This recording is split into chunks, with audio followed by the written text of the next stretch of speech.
Well, hello, hello, hello. It's me, God's Comic Brad Stein, and this is Brad Stein Has Issues, where comedy, conservatism, and Christianity collide in a cacophony of clarity. Tonight, we have a very special guest, somebody that I actually grew up in my comedy career working with and watched him go just a little bit further than me. In other words, he eclipsed my career beyond recognition. I knew him as my middle act, Dan Whitney. You know him as Mater in Cars, or as his stage name, Larry the Cable Guy, will be with us tonight. And yes, I grew up in comedy with him, knew him when he was not famous or rich. But we are here. It is Monday night, and this is going to be an exciting night. Lot to talk about, lot to discuss. I'm going to be bantering with my son and sidekick, Wyatt. And I got to be honest, Wyatt, I feel dirty.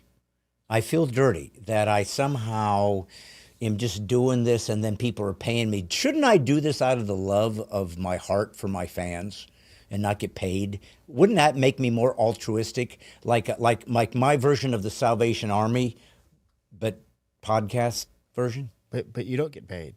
Okay, let's pretend that I got paid someday. Okay. Let's say that there a day in history happens where whatever tiny bit of money of donations or ads of people that are growing our podcast. By the way, it's growing. It's growing quite substantially with our latest quarterly numbers that we just got from Salem. By the way, if you want to listen to this and listen to it only, you can go to Life Audio on the Salem Network, and you can listen to us and listen to us alone. But then you won't see the gorgeous Wyatt Leroy Stein. Wyatt, do you feel exploited when they use your incredible insight, wisdom, and humor, and yet don't get to look at your gorgeous, gorgeous noggin? I mean, it's a curse. It is a curse. I must bear it. Well, do you, or do you complain regularly? I mean, everybody copes in their own special way. Some people rise to the challenge. Other people complain on internet forums. Well, you know, speaking of complaining, I read something today that I thought was interesting. And I wanted to bring it up because, you know, I did say in the beginning of my podcast, my little opening moniker that I've used for quite some time, comedy, conservatism, and Christianity. And so I always like to make sure that all of those pieces of the puzzle are talked about, if possible. Sometimes it's not as easy. Sometimes it lends itself to some interesting, obvious topic of the week, and sometimes it doesn't. You even said to me something to the effect of, it doesn't look like anything happened this past week to talk about. I mean, honestly, the only thing that I could think of to talk about this week is what on earth are googly eyes? I don't even know. What do you mean? You know what googly eyes are. Well, I mean, like the idea that somebody made millions of dollars through the concept of, let's put fake eyes on my toaster. Well, listen, I got a better one. What if I were just to make a circle, draw 2 dots for eyes and a smiley face, and make billions? No, the person who actually drew that made like $75, and that was it. The actual thing itself made millions, but they didn't. My point is, it's the equivalent of googly eyes. It's simple. It's stupid. Why did it take off? It's the two-dimensional version of pet rock. And we always use pet rock as an example of people buying stuff and apparently revealing how gullible and stupid they actually are. I didn't buy a pet rock, Wyatt. I mock those who did. Now, I will admit, though, I walked outside and saw a family of rocks, so apparently they did procreate. I didn't see that coming. Oh, yeah. But they came in a little box with a little, like in hay or something, if I remember correctly. Yeah, and a certificate of authentication. A guy sold rocks to folks. But then again, White, I remember a time where we joked about someday they're going to sell us water in bottles, because obviously if there's anything that's free, it's air and water. But they do sell us water in bottles now, and we don't think about it. As a matter of fact, we get on the bandwagon and buy the latest healthy water. So apparently the water that got us this far after 10,000 years of human history wasn't healthy until somebody got a hold of it and put it in a plastic bottle. Do they sell ale? Is ale truly the last free bastion of the American dream? Didn't I do a joke about this? Is how out of touch I'm with my own material because I forget about it. So, I've told you this before. I do like Laugh While It's Legal is out now. It's all on YouTube. You guys can go watch it, go subscribe, see the new version that Nick Kress came and saw. But I did a joke years ago about bottled water, and I thought I did something to the effect of, when it's empty, it's like, oh look, I can sell you air. I don't even remember, but do you remember if I did a joke like that? It sounds a bit familiar, and I wouldn't be surprised if that was an actual thing. Because it's brilliant. I mean, it's so brilliant that how would I have missed that? It's obvious. I mean, one of the newest crazes is flavored water, but they don't flavor the water. They have like an air freshener scent packet in the lid. So it smells like it should be flavored. Out. I'm not kidding. It's a thing. I think it's called like Air Ups or something. So it just makes it smell like something when you... Yeah. Instead of drinking lemonade, you just drink lemon-smelling water. Oh, my gosh. Wyatt. And it's a big business, too. Well, listen, speaking of a big business, I was thinking today when you came up to me and said, hey, what are we going to talk about? And, you know, as for those who are new to Brad Stein Has Issues, and if you are new to Brad Stein Has Issues, it's only because you were uninformed, that you were missing out, that the life that you've longed for and always felt was just not quite fulfilling was because you haven't been watching our show, especially Wyatt, because as you can see, Wyatt is filled with vim and vigor and insight. But I remember when you came and said, I don't think there's anything to talk about. But, you know, there's a couple of things that I did want to talk about that I think matter a little bit. One was the Epstein files. Do you remember the Epstein files? Oh, yeah. That was a massive thing. Yeah. They released them, right? They finally did? Are they still, like, preparing it? Yeah. Like, making sure that it all Apparently gets there really aren't any. The files that they promised to release apparently never actually existed, so they misspoke. Wait. They misspoke. What do you mean they don't Well... Wasn't like... Didn't one of the people say that they literally had it on their desk? Yeah. Pam Bondi. Yeah. And now they don't exist? She then said it. They don't. They're not here. She means she like misplaced I them? think she left them at Starbucks when she was I don't know. All I know is suddenly they ain't around. And here's something that I think is important to talk about. One of the things that made people jump to Donald Trump this last year and vote for Donald Trump is his promises. We are going to reveal the corruption. We are going to find all the dark, deep, dirty laundry, and we're going to put it out in the line for all to see. Don't worry, you got the people's champion in the House. We're all going to see it all. You are Americans. If you are citizens of the United States of America, then you are the government. You are the republic. So you should have access to all this stuff. There should be no one. Alan Dershowitz went on the air and said, you know, I've seen the files. I know who's in it. There's some very important people in that don't want to be noticed. I am sworn to secrecy because of lawyer privilege. And it's like, no, you're not. Why do you get to see it? What gives you a privilege to put you into a superior place of the rest of America who wants to see things that involve the government that they pay for and that they are responsible for? So to me, it just smacked of aristocracy. It smacked of elitism, which is the opposite of what conservatives believe, which is limited government, limited special privileges to certain elitists who happen to be representing us in the Senate and Congress. None of these guys deserve anything elite. They should just be grateful that they represent us and use that as a privilege that is given to them, and they take it as sacred. But instead, they just get into the club and say, hey, now I get all the information, I get all the insight, I get all the secret knowledge, but nobody else gets it. And it's this elitism that we all voted against. You know, Donald Trump got a higher percentage of black vote, young black men who said, this is a guy that was shot at. Here's a guy that they've attacked. He's like us. He got a Jewish vote because he was defending Israel. He got a lot of vote from folks that would not normally vote GOP. And part of that was we trusted you. He was a common man. He was calling people out. If they were fake news, he said so. He didn't play political correct. And the truth is, that's something we liked, was that, yeah, it's crude. Yes, he does some unpresidential things. There is no question about that. He acts in ways and says things sometimes that I just cringe. I said, dude, don't do that. You don't need to do that one.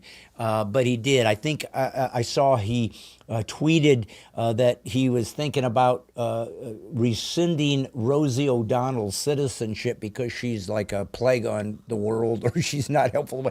And I don't know why he would do that. It's like, why? You're the president. You truly have power unprecedented worldwide. Don't joke about some guy or gal that's out, that doesn't like you, and just sort of look petty. Don't do that. Don't look petty. You don't need to, brother. You are in position to try to defend this nation and make America great again. And it doesn't get great by pettiness. It doesn't get great by attacking people. That's more, just more bullyish, or more, I guess, childish, frankly. It's just a little bit, it's beneath you, let alone the office. We don't need that. We need some kind of unity. We're not going to ever be unified in that we have differences of opinion. We have two differences of opinion as to what it means to be an American. We have a progressive left, which is leans socialism, communism. It just does. This isn't a pejorative. It's what it means. Now, if you don't know that and you're progressive and you think all I care about is the marginalized and I care about the people and taking those who don't have a voice and giving them a voice, that's what you think. It means good for you. You're a good person. You're trying to do a good thing, and God bless you for that. But it's not what it means. What it does mean is finding a new elite that you have self-appointed yourself and those that you're protecting, and yet those who don't agree with you, you want to throw them under the bus. Remember, we're the ones that you said, you got to go to jail if you don't take a vaccine. You got to go to jail if you don't wear your mask. You have to be, if you're sick and didn't take a vaccine, we're going to put you at the back of the line. We don't care if you die. This is literally what people said. Those of you who couldn't wait to let the government tell them what to wear, what to inject, and how to live their lives, and couldn't wait to throw the rest of us under the bus and put us in camps if necessary. Now, these are all the terms that progressives use against the conservatives. They're going to throw us in camp. Nobody's doing that. The only people that are being isolated are people who came here illegally, and they're just putting them back where they started. That's all they're doing. Nobody's going to prison. They're simply being returned to their country of origin. And so they have to have a staging area to get them from here to there. And then they say, they're just throwing them into camps and they're separating in families. And nobody ever stops. The progressive never stops and says, well, wait a minute. Is there any obligation to the person that brought their children over here illegally to what might happen if they do that? And of course, they don't ever think it through. So keep in mind that the difference between conservatism and progressivism isn't necessarily always completely at odds. They maybe both do care about the poor. Maybe both do care about the marginalized. Maybe both do care about a voice for those who are normally voiceless.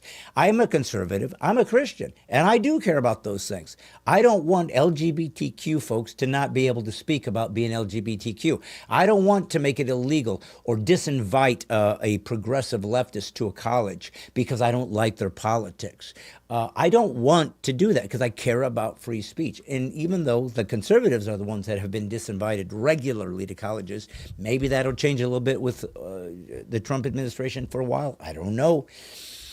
But what I've said before and what I'll continue to say is this, is that oftentimes we do want the same things. We do care about people. We do care about people's freedoms. We do care about equality, access to equality, not guaranteed equal outcomes. That's the only difference between a conservative and the progressive. The progressive means if everybody doesn't end up in the same place, that there was some racism, there was some sexism, there was some kind of prejudice involved. They never stop and say, what if it's this guy didn't work hard and wasn't as smart as that guy? What if it's this guy didn't put in the work and thus achieved in meritocracy? He got there because he earned it.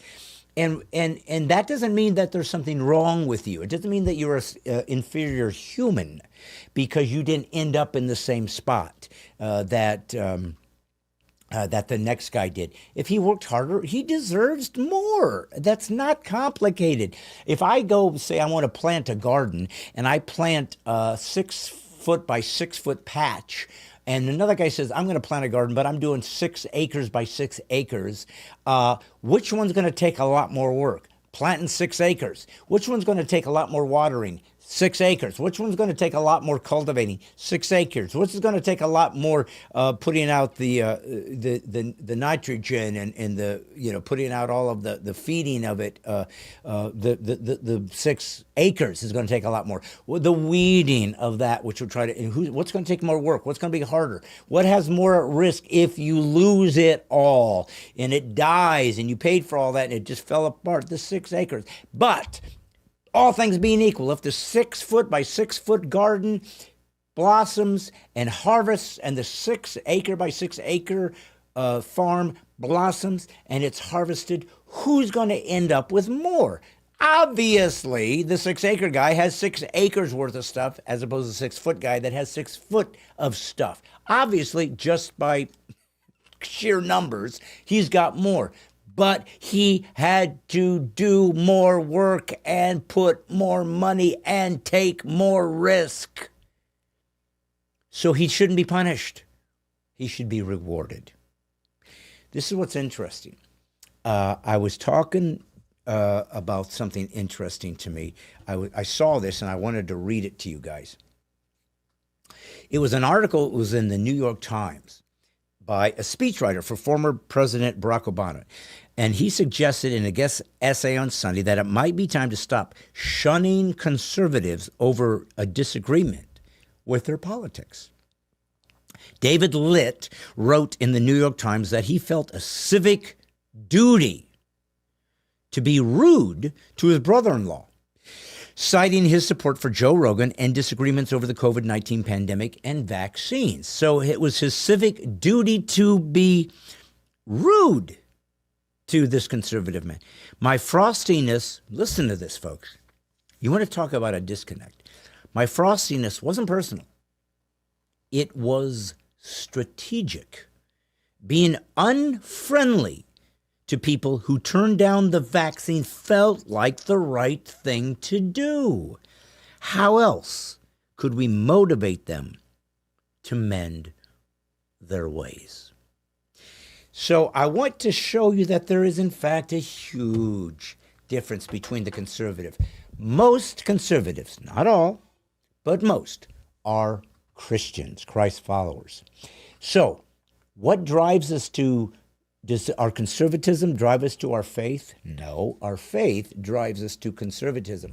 What does it mean to be a conservative? Well, we want to conserve traditions. We want to conserve things that have worked.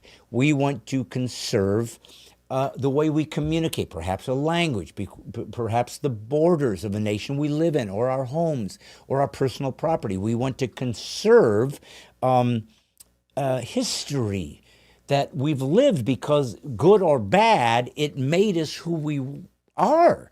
So we want to conserve that. We want to conserve the Constitution as it was originally intended. To conserve the Constitution as it was intended is to conserve its roots, its base, its foundation. What did the founders mean? Now, why should we give them credit?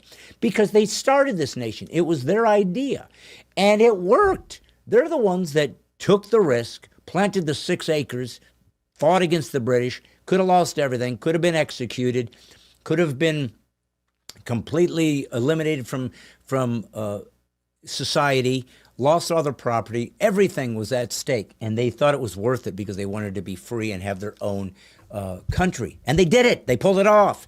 And so, folks, I want to conserve those things. Now, people say, well, wait a minute. This is 2025. That was 1776. It's hundreds of years ago. Certainly things change. People change. Cultures change. And that's true. Like they will say, listen, the Second Amendment was written when people had muskets and they had to take a time to drop gunpowder down there, black powder, and then drop in the ball with a like a cloth thing around, I forgot what it's called, and jam it down in there, and then you had to pull it out, and you had to cock the thing. Then you had to you had a flint thing there, and a fuel source, and you put a little powder in there, and then when it would click, it would shoot sparks, and that would ignite the powder, and that would blow down into the whatever you call it, the tube, and it would blow so it was a different thing then. You had to load manually one at a time. It wasn't the self-loaded ammunition we have now. So they said, listen, they wrote that at a time where everybody could have their own guns to hunt, but also to defend themselves. But they didn't know there was going to be AR-15s. They didn't know there was going to be machine guns and tanks and 50 cals and all these things. And that's true. They didn't. They didn't have to. Because at the time that they said everybody gets their own musket, everybody else had a musket. You could defend yourself against those who had the same technology, which presumed that as technology advanced, everybody would have access to the same stuff. The military has access to certainly high-end sophisticated weaponry that many of us wouldn't have. But for us to have access to the same types of guns that are necessary because the enemy, whether it's foreign or domestic, is going to have those things, would simply be common sense. I need to be able to defend myself with the same stuff that they have to defend or destroy me and my family. So it kind of works itself. You're conserving common sense. You're conserving the expectation that the culture will grow together and it will change. So to say you want to conserve history doesn't mean you rewrite it. I want to conserve it all. Yeah, we had slaves. Let's talk about that. And we do. We haven't stopped talking about it. We can't get off of it. But nobody spends the same amount of time talking about the amount of British white sailors that died on the high seas trying to stop the slave trade when it was outlawed. Nobody talks about the same amount of the 1.3 million blacks that went to Brazil instead of the 300,000 that went here. I mean, way more there. And all the other countries, the black tribes that captured their black enemies and sold them. It was profit for them. Let's get reparations from them. Who's going to give reparations to all the white soldiers that died in the Civil War so that they could be free? Shouldn't they get reparations? They died. But instead, those guys that fought and died, their lineage has to pay other people who were never slaves because their people were. It doesn't work. It doesn't work because it's not equitable, which is what everybody says they want, but they don't. Equitable sounds great on paper. What it really means is I want mine, but I get to decide if you get yours, especially if I disagree with your point of view. That's what it means to be a conservative. And so I found it interesting that as a Christ follower, I am beholden to my faith. And that is the ultimate moral standard. And Jesus said, love your enemy. Pray for those that despitefully use you. I don't think there's any other religion in history that taught that. We've heard a lot of religious ideas and philosophies that said, do unto others as you'd have others do unto you. But I don't know any that said, oh, and by the way, love, not tolerate, not escape from, not be careful around, not try to avoid your enemy. Love them. And not try to kill them, or as this progressive said, we have to educate those who disagreed with us. He says, how about pray for those that despitefully use you? How about try to have a conversation with them, like we all did? The conservatives were the ones that were on the podcasts and so forth saying, hey, man, there's another way to handle this virus, and this ain't the way to do it. And they cut those people off, cost them their jobs and their medical licenses. The left does that. And then they say, and then we're going to shame you because you didn't follow along and get in line in lockstep and let the state dictate for you how you had to behave. That's how they see themselves. They always appoint themselves as the good guys. They appoint themselves. They'll call you a Nazi. They don't know what a Nazi is. And if they did and compared, is he actually rounding up Jews, throwing them into ovens because they believe in the Aryan superiority of the white race? Virtually nobody does. So you're literally, by definition, not a Nazi. But it's an easy way to slander somebody and make people give you no credit for anything because you're a Nazi. They get to describe something, don't have to prove it, and then discard you because they're the virtuous ones, which is pure, absolute, pure, undistilled, systemic narcissism. I decide who's good, who's pure, who's right. They must obey everything that we say. They must listen to us. They must bow to us. They must do exactly as we intend, or they will be shamed. They will be eliminated. And by the way, we're the open-minded ones. We're the good guys. We're the ones that care about the marginalized. We're the ones that want to make sure that everybody has a voice. We're the ones that care about freedom. They have deluded themselves to such a degree that as they're throwing us to the wolves and telling married couples who are dying, you can't be next to each other as they died on their deathbeds because of COVID, they believe that they're the good guys. That's how deluded these people are. The whole time saying, oh, you guys that voted for Trump are in a cult. You can't be more cult-like than not see how completely myopic you are in your views of conservatives. You don't have to agree with us, but why not have a conversation? And you can't because you don't have the goods. You only have the emotions, and the emotions don't fix anything. God does. If you are familiar with this new subscription that Wyatt and I have, it's go to Brad Stein Has Issues and subscribe to my Brad Stein Has Issues YouTube channel. We're trying to get 100,000 subscribers this year. See if we can get that, and we could sure use your help. But you'll get some extra things. One of the things you're going to get is more of the complete interview that I'll have with my guests. So you're going to get more. We used to just give you like one question, but now you're going to get, after you watch today, maybe 45 minutes of an interview, and maybe it's an hour and a half interview. So you get to go see a full interview. So you're going to get a lot more bang for your buck, plus Daily Brads, which are my spiritual kind of diving down into spiritual ideas. It's a devotional.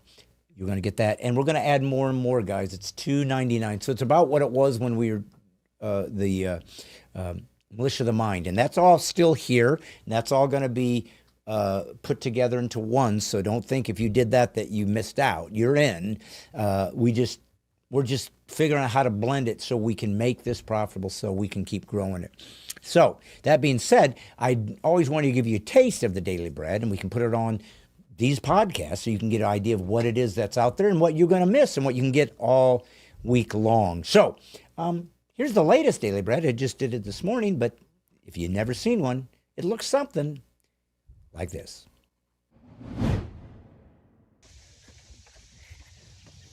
Hey, Earth's God's Comic Brad Stein. This is your Daily Bread. The question is, are you allowed to doubt God and continue to pursue him, believe in him, and be in good stead with God?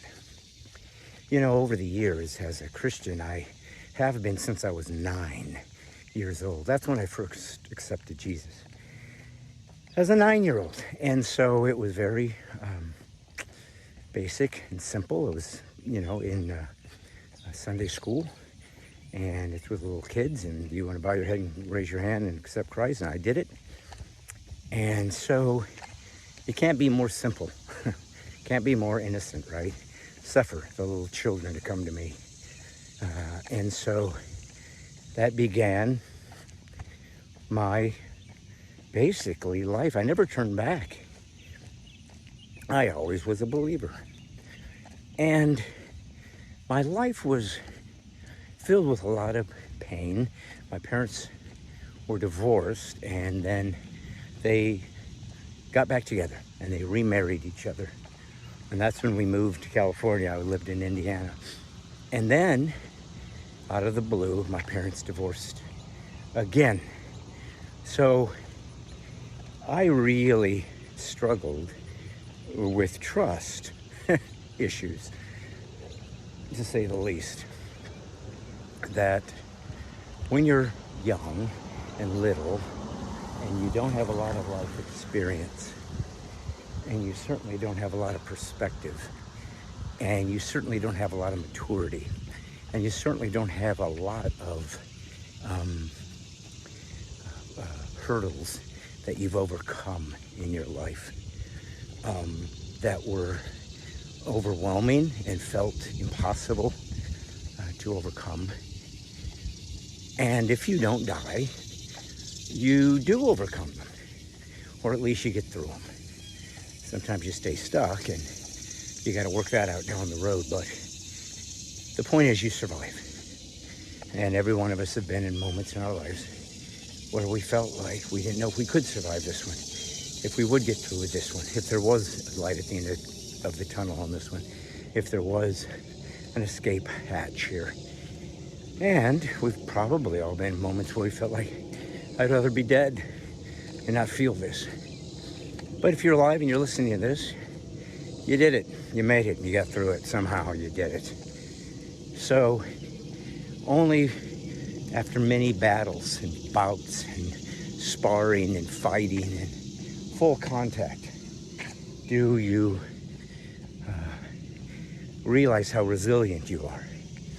Realize how strong you actually are or can be. And when more battles come your way, and they never will stop, you can now draw inspiration from the memories of previous victories. Oh yeah, I've been here before. Yeah, this sucks, but I'll get through it. Well, when you're 9, 10, you don't have that yet. When you're 35 and somebody tries to punch you, you know how to clench your stomach muscles. Below still hurts, but you're able to withstand it a bit, fend it off a bit. But when you're little, you don't know that punches are real and that they will come, especially from those you most trust, your parents, who will never abandon you. And so that gut punch is full without any clenching, so it's as painful as it's going to get. So I bring those things up to you only to say that I've made it, right? I've gotten through all of that, and I'm not saying that there's not residual scars and pains and maybe some parts of that I haven't worked through and don't even know it. But I'm an adult with my own wife and my own kids and my own grandkids now, and I can learn from that thing. But the interesting thing about it is it was a journey.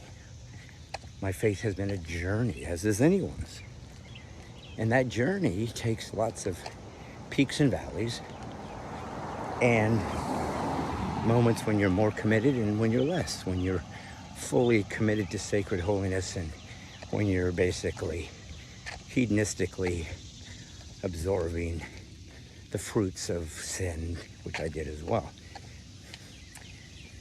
You're trying to figure it out and you're trying to decide how bad do you want this, how committed do you want to be. And it's going to come with different shapes and flavors and moments and moments of truth, as they say, where you finally decide one way or the other, this is who I'm going to be. That being said, going this far down the road in my life, having had these many experiences in my life, having gone through this many things in my life, good and bad, hard and soft, I would have thought that I'd be much, much more complete and secure and at peace in my faith because I've hung on this long. I'm not. I've had lots of moments of deep doubt. God, are you even there? And this is a mystery. It's an old mystery known as the hiddenness of God. He never has split the sky and peered through it with his big white beard as we perceive God and say, it's me. He's never done it. And he's never going to, not if the Bible is the revelation of reality as it claims to be. He's invisible. He's transcendent. He's immaterial. He's mind. He's real in a dimension that's different than the three dimensions. He can intervene and interact in our dimension, but the power and gravitas that is beyond our understanding as material beings, because we're stuck in a particular amount of dimensions and a particular amount of senses. God isn't. So some things that he does that we can't believe, that are miraculous to us, it's just God being God in his world. But when it spills over into ours, we see it as miraculous. And when God doesn't show up and we want him, we say, why would you treat me so poorly? Why would you be so cruel? But we don't know. Just like if you've had kids, and there's times when you had to punish them because they were doing something that was going to be dangerous and harm them and kill them, and they don't know. They can't even wrap their minds around it. And you punish them because you want them to hurt so they don't do it again. Because the big picture is you don't want them to die. And this pain is keeping them from going all in. And it makes sense to us. Doesn't make sense to them. They scream, yell, throw a tantrum, slam the door, and hate you. And you love them so much you don't care. Because you know whether they ever get it or not, you're watching over them and doing what's best. Well, clearly, if we can do that, as failures as parents, we often are, God must do it too. And he does get it, and he does understand the ramifications. So can you doubt God? I think it's healthy. I think it means you're alive. I think it means you're free. I think it means you're not stopping short of your intellectual acumen or philosophical journeys and your safari into the depths of the jungle of reality. I think to question God is to simply believe that what he is and what he brings to the table is worthy of deep discussion and introspection. And like children, to a parent, he lets us, because in the end he knows we'll get it, and it'll all make sense, and it'll be worth it. So yeah, question God. There are answers, and you get to decide if they are enough, or if you demand more from him than he ever promised. If you do, that's on you. If you don't, if you learn to rest sometimes in the mysteries, it'll make sense. This is God's Comic Breadstein. This is your daily bread. I started out in comedy in 1988 professionally, and along that line, I made it to the Funny Bone, which is one of the top clubs at that time in the 90s. Throughout the country, there was a, what do you call it, when you have a bunch of them? Franchise, okay? And I was at one in Omaha, Nebraska, and maybe Lincoln, or maybe it was Idaho, Iowa. Anyways, There was a comic there that I hung out with and had some fun with and joked with and performed with. And he was funny and he was different and definitely energetic. Uh, and as one does, you end up performing with these different people throughout your career. And then some of them go on to great heights, and others kind of just grind it out like I did, and others quit. This particular guy hit a home run. As a matter of fact, at his zenith, it was a grand slam over and over again. The things that he's accomplished with a character that he created is pretty highfalutin in regards to the history of stand-up comedy in the United States. He ended up being a voice in a Disney animated program as well, which is a big deal. And he did quite well for himself. And I knew him when he was simply Dan. So I'm grateful for him. And come to find out, he's one of us. He always played a character that was fairly conservative, but almost caricaturish, more like rednecky, kind of funny. But he's a believer. And I think in the last few years, he's become more and more aware of how important it is to be committed to the Christ you believe died for you, and to tell that story to everyone you have influence over, especially if you're somebody like that who has a lot of influence. Well, guess what?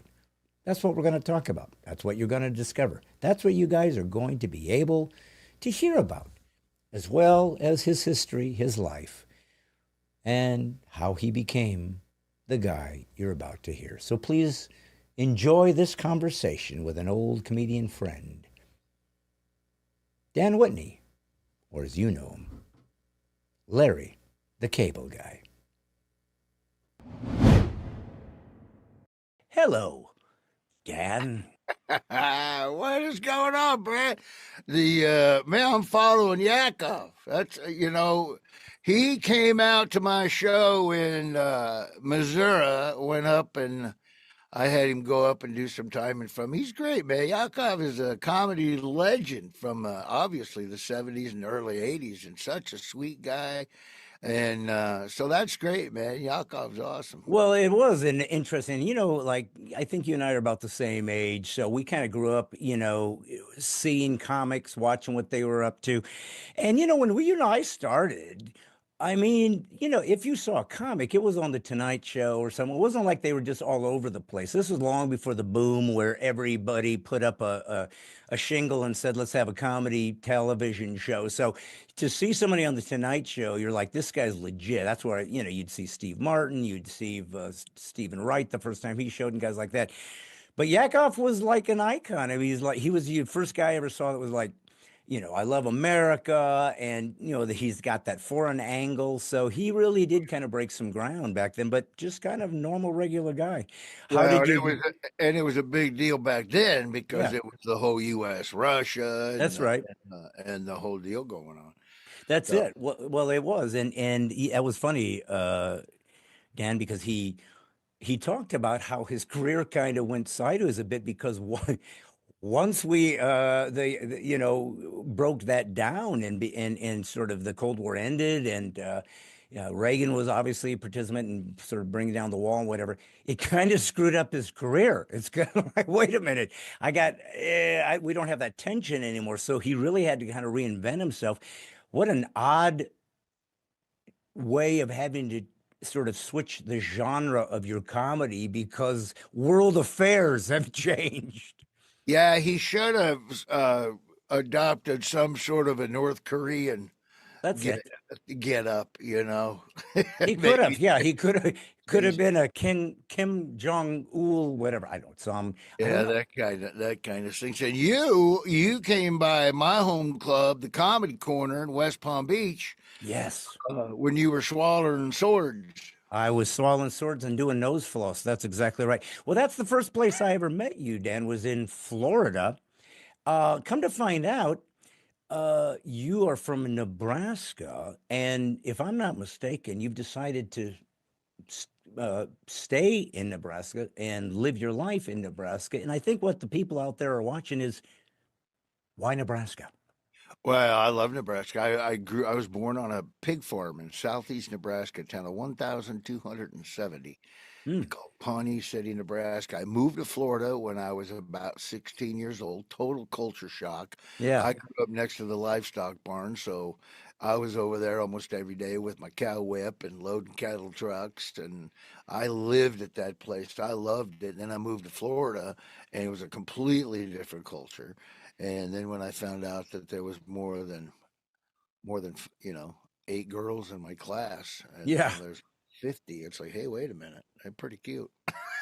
So Well, I, yeah. I went down there, and so I lived down there for a long time. I started out in West Palm Beach, Florida. Yeah. That's where I started doing stand-up comedy, and then I started doing a bunch of stuff on the radio stations. So one of my main radio stations was in Orlando. So I was getting a lot of remotes, making extra money. So I moved to Orlando, Sanford, Florida.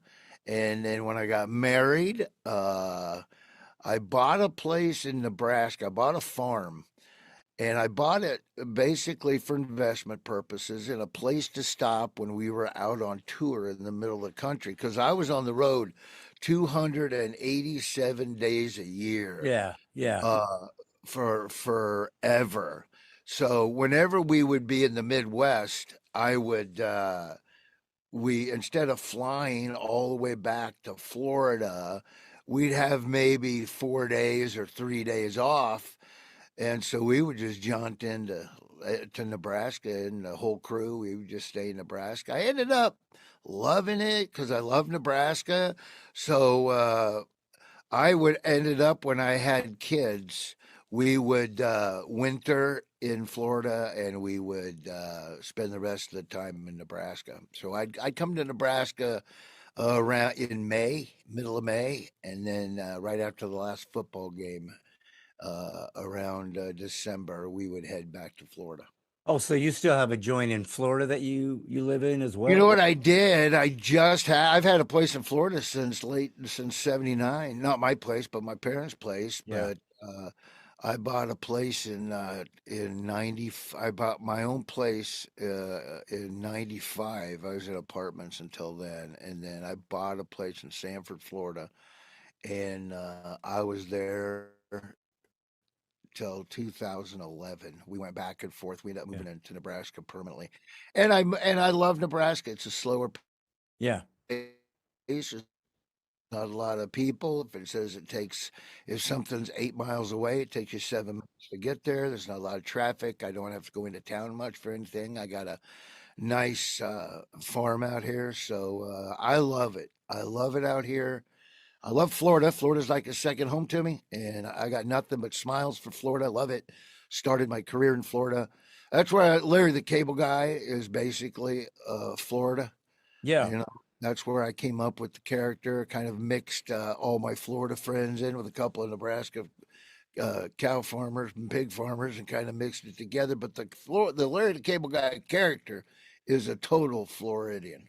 Really? Well, it's interesting, and a lot of people may or may not know. I don't know why they would know, but when you and I first met, and I'm trying to remember if it was in Florida. I mean, I think so, but the only time I remember us working together would have been early '90s, and that would have been like I think in Omaha, maybe in Des Moines. I mean, it was some Funny Bones. I know we did some Funny Bones together. Yeah, we did a couple. I can't remember either, but we did a couple. Yeah. I was middling then, so that was the first chain I ever got into. Was the funny, but that was the cool thing about Florida in those early days of stand up. You didn't have to really travel that far to get a Yeah. stage time, because we had comedy clubs and one-nighters all over the state of Yeah. Florida. So you could make a pretty good living Yeah. if you wanted to do stand up and learn your craft and not have another job. You could do that pretty good in Florida, but in order to get your name known, you had to get out there. So the Funny Bone chain was one of the first chains I got into, and that's of course where I worked with you a bunch. Yeah. Well, that was fascinating too, because I will say that I'm trying to think of the difference. See, I made So I had I don't want to say I made a mistake because it kind of just the way that my career fell into place. But because I did these weird sideshow kind of stuff, as you recalled, I ate fire, and so it was just because I was a magician before I became a comedian. Absolutely. It was great. Your act was fantastic. No, it was well, yeah. I mean, it was interesting and unique. But Dan, here's where I have always regretted what happened to me. Number one, Florida was kind of the launching pad for me in allowing me access to a lot of shows because they had, I guess you'd call them B or C rooms now, if you think about it. Coconuts, Bob Shoemaker, I'm sure you Yeah. did them. At the Comedy zones that were out of North Carolina, but they B did a room. lot. But like you said, you could keep busy. But here's the thing, so my show was so high energy and it was so crazy with the props and whatever. They kind of put me into headlining just because it was a hard act to follow, just because it was filled with so many bells and whistles or whatever. But the problem I have with that is the cool thing about being a feature act, a middle act, was you got to work with the best guys, the headlining guys, all the time. Every week you got to, and you, if you were down with was it West Palm, Colleen McGar's joint. Well, you were with the best, you were with A-list headliners were out there. Yeah, that was, I think it was Rolling Stone magazine was listing the top comedy clubs in the country, and Comedy Corner in West Palm was came in at number 5. I mean, that guy every week, it was I befriended many. I got to be really good friends with all those early, Judy Tenuta and Yeah. Emo Phillips and Rich Jenny and Right. they all came through there. All those Dennis Miller, all those people came through. But you got to see them work the craft. You got to see their technique. You got to see maybe how they wrote, how they worked things out, how they tried to. I mean, maybe they had a pretty tight set at that point. The only time I ever had an odd experience like that was exciting for me was watching the behind the scenes of guys that I admired. So I was working Houston Laugh Stop and headlining it years back, and the guy calls me at the condo. He's like, "Hey man, Saturday night you don't have to come in. We're gonna pay you and everything, but you don't have to come in because Sam Kinnison's coming in. So we're just giving him the door, and he's doing." So I'm like, "Okay." So I'm gonna go in and watch Kinnison work because I'm getting paid to be there and not even have to do anything. And he had a cassette tape. He'd put it in the control booth, do his set work. He's working stuff out, records it on a cassette. So does the second set, records it again. And it was really interesting to watch him work stuff out because the first set was really tight. It was killer. I loved it. I heard him playing around with some of the routines for the second set. I didn't think it was as strong. The crowd may not have been as good, but it was fun to watch somebody of that caliber figuring it out. I mean, comedy is hard, man. I don't care how good you are. I Oh don't yeah. care how hard. One of my greatest remembrances was working in New York City, Manhattan, at I think it was Caroline. No, it was Dangerfields maybe or Catch, doing a set, and Seinfeld comes in and bombs. Now there was like 5 people in the crowd. It was like we used to have to do. You get a Tuesday Right. night. You're just trying to get stage time. Right. But it gave me great solace to go, okay, I don't care if you're Seinfeld. If you're working it out, you might have a bad set. It's like, oh, thank God. I thought I just sucked half the time. But no, you're figuring this game out. And this game is really hard to do. Stand up comedy is so difficult as a performance art. And so when I used to first work with you, Dan, I mean, I thought you were really funny as Dan Whitney, and it was very different. It was very funny. I still remember one of your jokes Well, from then. yeah. I still remember, I used to be in a The band. freight train of comedy. Well, listen, I was, I remember you going, hey man, when I was in high school, I was in a band. I was in the band, and people would make fun of me. You suck. You're a wussy. You're in the band. But I love the baton. I always have, and that was a Yeah. joke of yours. I always remember because I thought it was so funny. And it was Yeah. so different. But when you suddenly became Larry the Cable Guy, I remember just thinking to myself, how did he do that? Because you were a completely different stand up.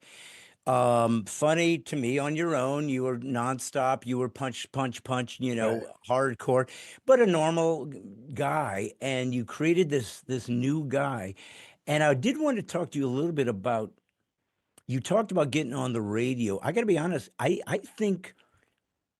think what was really what ingenuity you had was you saw this need to get known. Like, how do I do this? If I'm not on the Tonight Show, if I'm not on television, if I'm not, they didn't have internet back then. We didn't have social media back then. We didn't have YouTube back then.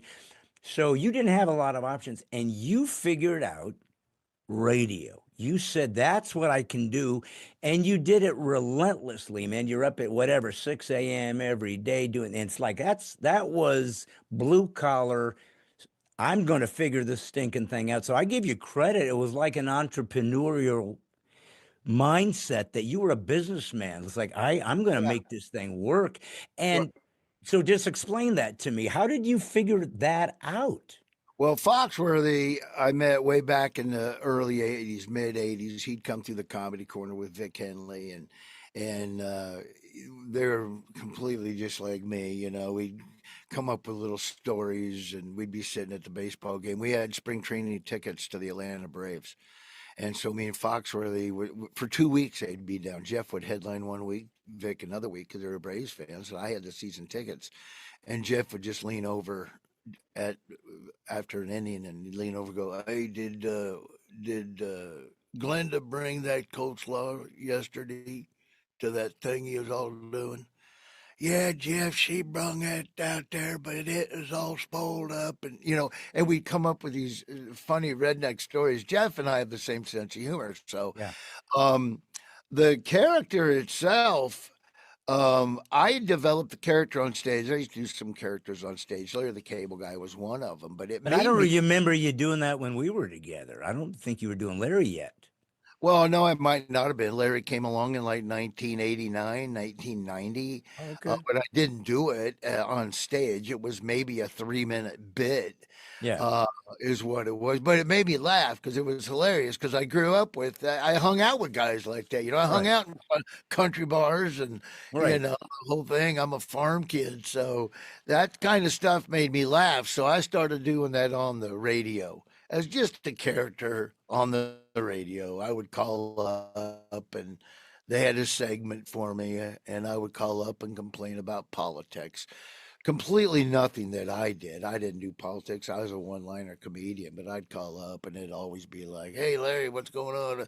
Hey, what the hell is this, Russia? I tell you what, I'm at it, whatever, and I'd go into this whole spiel about something. But And you had to wrangle that that ability to well, find a slot that they gave it to. What I'm saying is, did you have a game plan? In other words, did you think to yourself, I'm going to no, figure?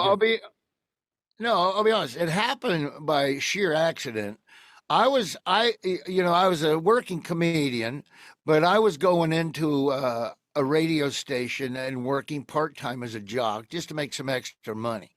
Okay. So that's what I would do. So when I wasn't on the road, I would go into the radio station in Orlando, and I was Larry the Cable Guy. Larry the Cable Guy came about from calling a radio station in Tampa. It got super popular, and I didn't know how popular it was, but it got super popular. And I didn't know, I was just calling in once a week. And so basically, the story is this.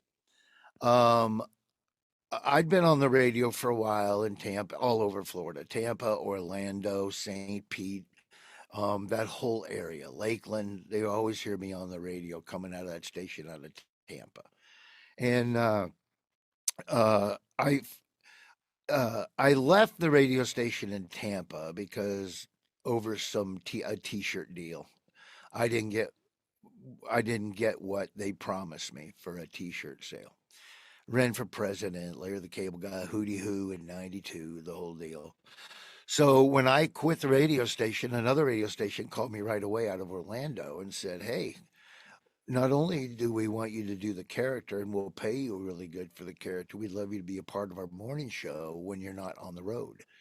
And so I said, "Yeah, that's great." So that's when I ended up moving to Sanford, Orlando.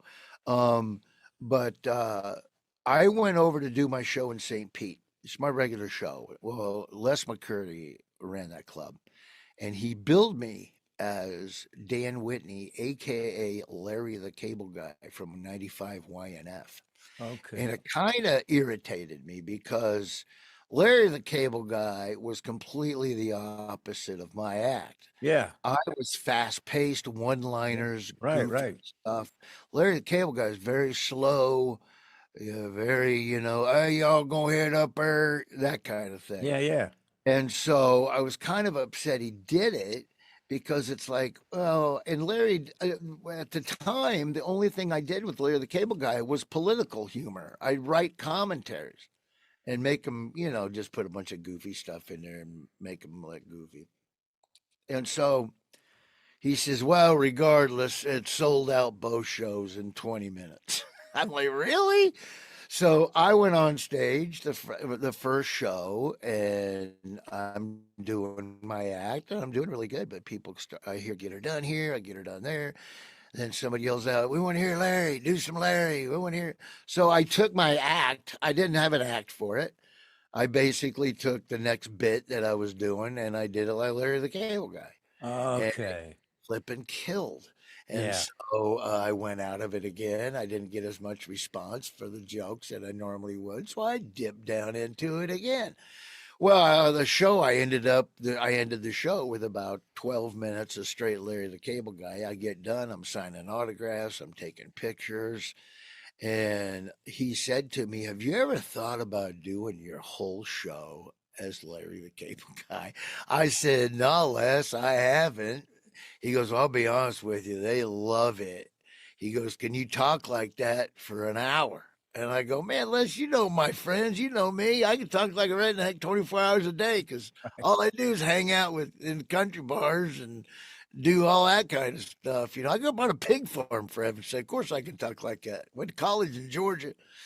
So I went to a Baptist college in Georgia, and my roommates were from Dalton, Georgia, and Beaumont, Texas, and they were super Southern. And I just picked up the accent because Yeah. I lived with them for 2 years. So the next show, he just erased my name and put tonight Larry the Cable Guy. And I went up and I took my act Yeah. and I slowed it down.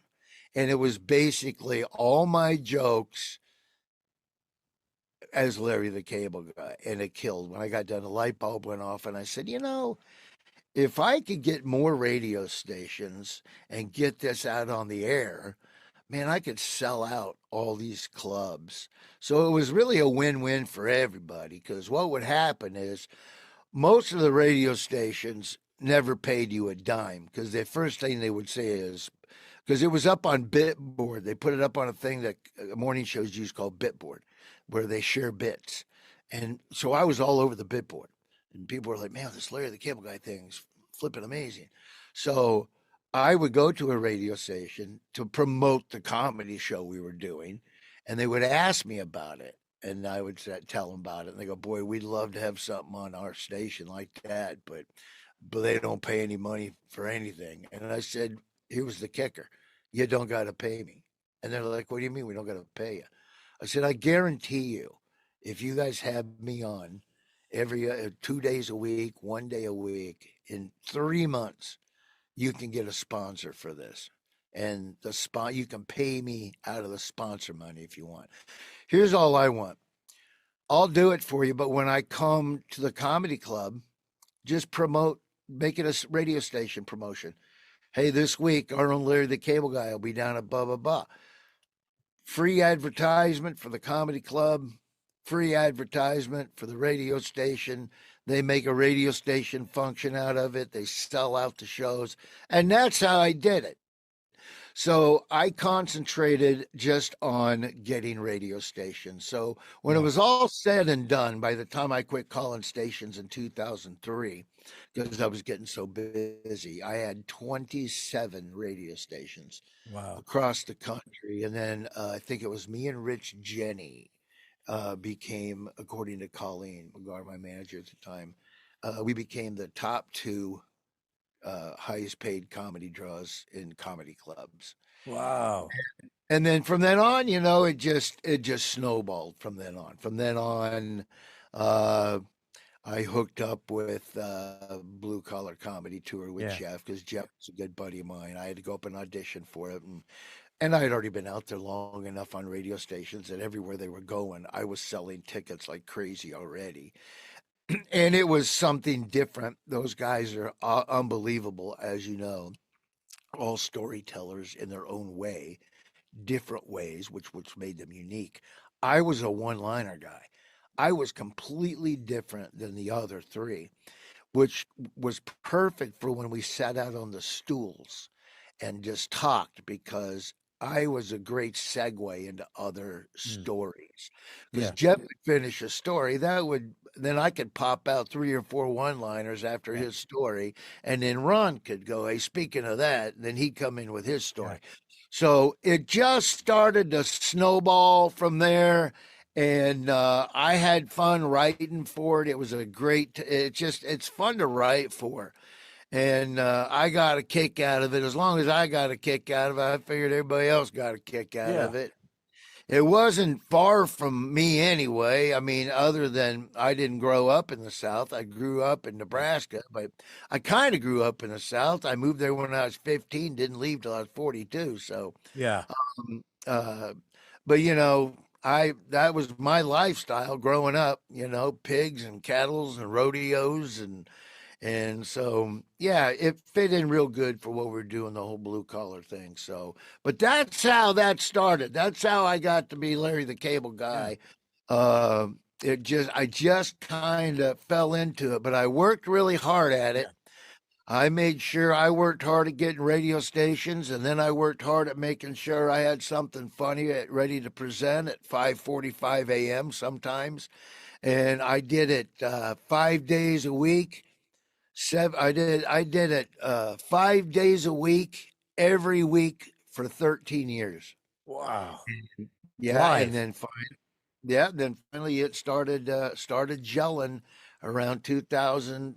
2000 blue collar came around 99, and then then Cars, John Lasseter from Pixar heard my voice on one of the blue collar CDs, and then that's how I got the whole Mater thing. But Well, uh, but you know you never know. I always said, um, Foxworthy always told me, remember, it's show business for a reason. There's the show part, which everybody likes to do at, and then there's the business part, which not everybody's good at. And there right. might have been folks that are way funnier than us, or way funnier than me, but they weren't going to outwork me. I'll guarantee you that much. So I'm going to create opportunities for myself, and I'm not going to just chase the money.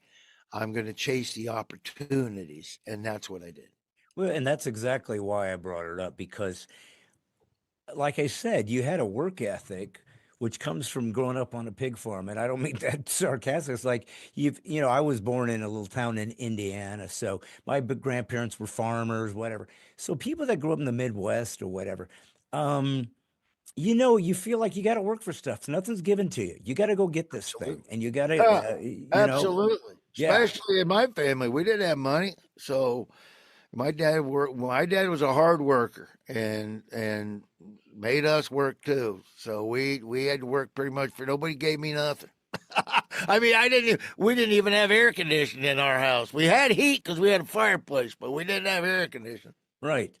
But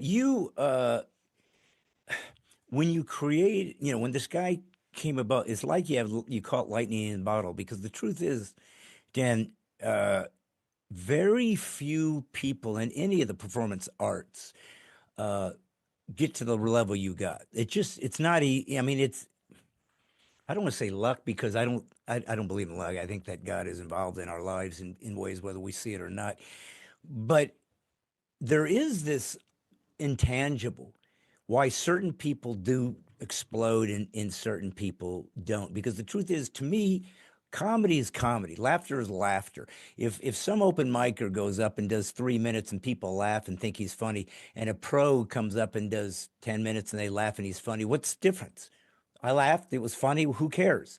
Now, that doesn't mean the opener can do an hour. I get that. But what I mean is a laugh is a laugh. If you Right. entertain me with humor, it wasn't better than the next guy. What difference does it make? Now, people will choose a style they like. Some guys like a really dirty guy, some guy wants a real clean guy, somebody wants, but whatever happened to your guy, I don't think you can create that. There's something else that happens because if you could just write your own script, that's how it would have played out. Yeah, it'll be this guy and then we'll kill it.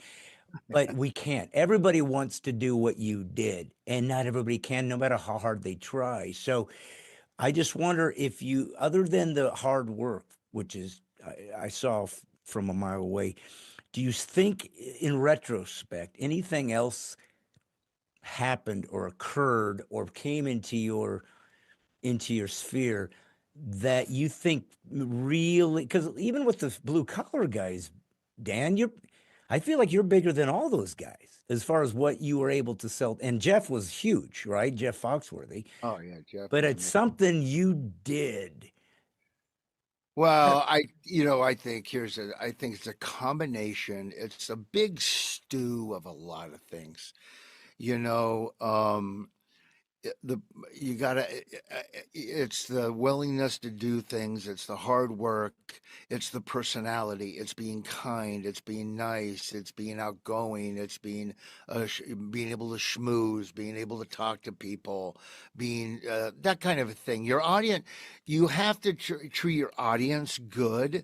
You have to be susceptible to your crowds. uh, so like I would shake hands with everybody. I'd go out in the lobby. I'd say hello to them. I'd make them known if I could. Even when I was doing arenas, when I was done, I would go out front in those early days of the arena. And if you bought a hat or a shirt or just wanted to say hi, come on up. Say hi. I waited, and then we finally had to stop that because they took 2 or 3 hours, and then the the arena would go, we can't do this, we got to pay overtime to all these people. Yeah. Still working here. But I was just always, it's a combination of all those things. I wasn't a jerk, I was nice, Yeah. I'm a regular guy. Yeah. It's not that I try to come off as a regular, I'm just a regular guy. I just have a unique and a different job, but I don't feel like I'm better than anybody else. I just got a different job. And I think that those attitudes show in your audience, and it's like Adam Sandler. Adam Sandler's his movies aren't the greatest movies ever made, but people go see them because he's a nice guy. Yeah. And he purports he has this essence that comes off of him where you go, man, I like that guy. So what? I'm going to go see his movie. It'll make me laugh. If you don't like it, you're not him. It's so people can perceive when you're genuine, and people can perceive when you're a fraud. And I've just always enjoyed people. I've enjoyed talking to people. Before I did stand up, just to make some extra money, before I did stand up, my job, just till I found out if this stand up would work, was a bellhop at the hotel, a bellhop.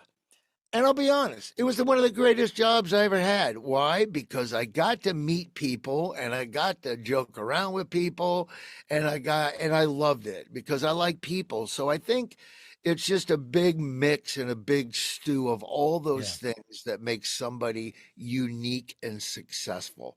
Well, thank you so much for coming on and spending some time with me. It was great just reconnecting. I probably haven't seen you face to face for 25 years or something like And I'm that. good. I'm good looking. I'm still good looking. You're Still incredibly look attractive. young, unbelievable. Look at me. Well, and shockingly, I was lusting after you, and so I have to repent as soon as we close this up. And I didn't see that coming. Not that. Didn't see that coming. But I appreciate it. I'm going I to got keep all my giving you- hair. Look at that. I got everything going on. Look here. at you. Well, of course, you can afford the plugs, not like the rest of us. I got no plugs. But but anyways, thanks again. I'm going to keep you in my prayers. You and Nate Bargatze, you brought him up. He's a Christian, and so guys like you in the high profile, the demons come after you, boys, because they don't want you to be of influence, because he knows what you get. Yeah, Absolutely. There's a good crop of Christian guys coming up. Dusty Slay and Nate and Yeah. Real Collier, a lot of good Christian guys out there, flawed individuals, but love Jesus That's and right. are getting sanctified every day. So, if you see it, you're like, well, how can they be Christian and do that joke? Well, guess what? Next year, maybe they won't be doing that joke. Yeah. I mean, Right. we No, all they're have, figuring it out. We're on the journey, man. we're all figuring it out, man. We're all figuring it out. Well, folks, I appreciate you coming in and watching. This is Dan Whitney, or as you know him and famously know him as either Mater or Larry the Cable Guy. Remember, there he goes. Gum, get her done. See, he's got a catchphrase and everything. And this is God's Comic Brad Stein doing what I do, just putting the woke back to sleep. See you next Monday.